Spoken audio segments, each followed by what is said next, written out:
नमस्कार दोस्तों, स्वागत है हमारे पॉजिटिव विब्स में। अगर आप हमारे चैनल में नए हैं तो चैनल को सब्सक्राइब कर दीजिएगा ताकि हमारी नई वीडियो की नोटिफिकेशन सबसे पहले आप तक पहुंचे। चलिए आज जानते हैं पैसों का घमंड कहानी। राम की कार स्कूल के गेट के पास पहुंची। राम गाड़ी से उतरने से पहले अपना बैग और बोतल संभाल रहा था। तभी गाड़ी के बाहर एक भिखारिन गोद में बच्चा ले आकर खड़ी हो गई और शीशे पर खटखट करने लगी। राम को बहुत गुस्सा आया। वह गाड़ी से उतरा और बोला, अरे गाड़ी रुकी नहीं कि तुम लोग मांगने आ जाते हो, शर्म नहीं आती? भिखारी ने कहा, बेटा कल से कुछ नहीं खाया, कुछ पैसे दे दो, बच्चा भी भूखा है। राम ने फटकारते हुए कहा, चल भाग यहाँ से, मुझे वैसे ही देर हो रही है। तभी पास में खड़ा उसका दोस्त शशि बोला, ये लो मेरा लंच तुम खा लेना और ये पैसे भी रख लो, बच्चे के लिए दूध खरीद लेना। शशि को देखकर राम थोड़ा चौंक जाता है। वह भिखारिन खाना और पैसे लेकर दुआएं देकर चली गई।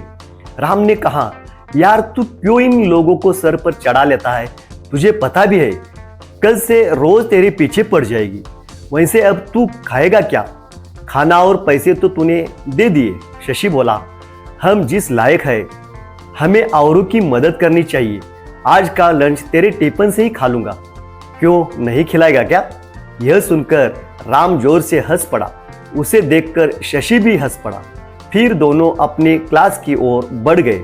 अगले दिन से शशि ज्यादा खाना लाने लगा और उस भिखारिन को देने लगा।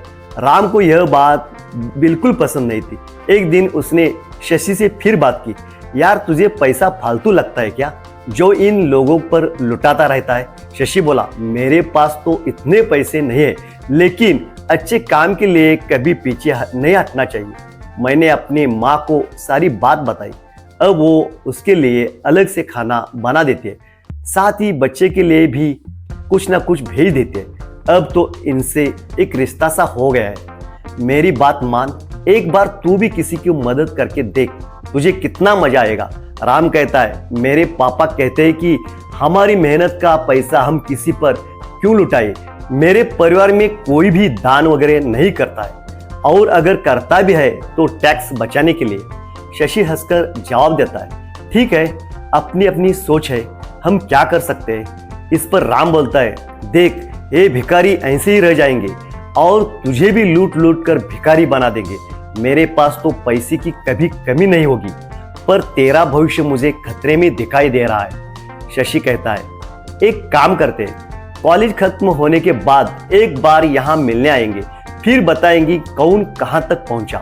राम शशि से मिलने का वादा कर लेता है। कुछ ही सालों में दोनों दोस्त अलग अलग कॉलेज में एडमिशन ले लेते हैं और अपनी पढ़ाई में लग जाते हैं।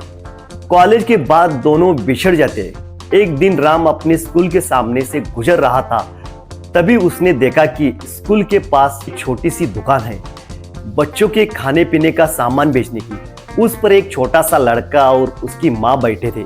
राम पहचान गया कि ये तो वही भिखारिन है जिसे शशि अक्सर पैसे दिया करता था। उन्हें देखकर उसे शशि की याद आ गई, लेकिन वह उसे कहाँ ढूंढे। कुछ ही देर में वो अपने ऑफिस में पहुंच जाता है। ऑफिस में उसका मैनेजर राम से मीटिंग करता है। सर, आपके पापा के जाने के बाद पूरा बिजनेस ही बैठ गया। एक गलत साइट पर बिल्डिंग बनाकर सारा पैसा डूब गया। अब एक प्रोजेक्ट है, अगर यह हमें मिल जाए तो काम बन सकता है, वरना 2 महीने में कंपनी और घर दोनों नीलाम हो जाएंगे। राम बोलता है, मैं जानता हूँ, पता नहीं किसकी नजर लग गई हमारे बिजनेस को। आप इस प्रोजेक्ट की डिटेल मुझे भेज दो। कल उस नए इंजीनियर से मैं खुद मिलकर उसे प्लान समझाता हूँ। हमें किसी भी कीमत पर यह प्रोजेक्ट लेना ही पड़ेगा। अगले दिन राम जल्दी से तैयार होकर प्रोजेक्ट की फाइल लेकर सरकारी दफ्तर में पहुंच जाता है। वहां वह इंतजार करने के बाद इंजीनियर के केबिन में पहुंचता है। राम बोलता है, सर ये प्रोजेक्ट रिपोर्ट देखिए, हमसे अच्छी बिल्डिंग कोई नहीं बना सकता, एक बार देख तो लीजिए सर। तभी वह गौर से देखता है, यह तो उसका दोस्त शशि था। उसे देखकर राम बहुत खुश होता है। शशि भी सीट से उठकर उससे गले मिलता है। राम कहता है, अब तो मुझे कोई चिंता नहीं है, तू है तो मेरा सारा काम हो जाएगा। यह सुनकर शशि कहता है, राम, ये प्रोजेक्ट मैं तेरी कंपनी को नहीं दे सकता हूँ। तेरी कंपनी ने जो बेईमानी से गलत जगह बिल्डिंग बनाई, उससे तुम्हारी रेपुटेशन खराब हो चुकी है। मैं तो क्या, इस शहर में तुम्हें कोई भी प्रोजेक्ट नहीं मिलेगा। यह सुनकर राम शशि के पैर पकड़ लेता है। यार ऐसा मत बोल, मैं सड़क पर आ जाऊंगा। तुझे देखकर मुझे एक उम्मीद बंधी है। अगर ये प्रोजेक्ट नहीं मिला तो मैं बर्बाद हो जाऊंगा।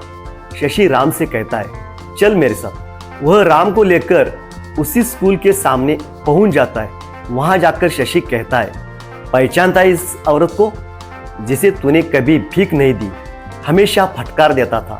मैंने इसकी थोड़ी सी मदद की और आज ये दुकान पर सामान बेचकर अपनी रोजी रोटी चला रही है। कोई मजबूरी में भीख मांगता है तो हमें उसका मजाक नहीं उड़ाना चाहिए। आज देख, भीख तो तू भी मुझसे मांग रहा है। इसमें और तुझमें क्या फर्क रह गया? मैं तुझे नीचा नहीं दिखा रहा, लेकिन तूने सिर्फ पैसा कमाया, दुआ ने। आज वह भी तेरे पास नहीं है। जिस पैसे पर तू घमंड कर रहा था, आज उसी ने तुझे बर्बाद कर दिया। यह सुनकर राम की आंखों से आंसू बहने लगे। वह बोला, हाँ तू ठीक ही कह रहा है। मेरे परिवार ने कभी किसी की मदद नहीं की, यही शिक्षा उन्होंने मुझे दी। शशि राम को लेकर उसी दुकान पर पहुंच जाता है।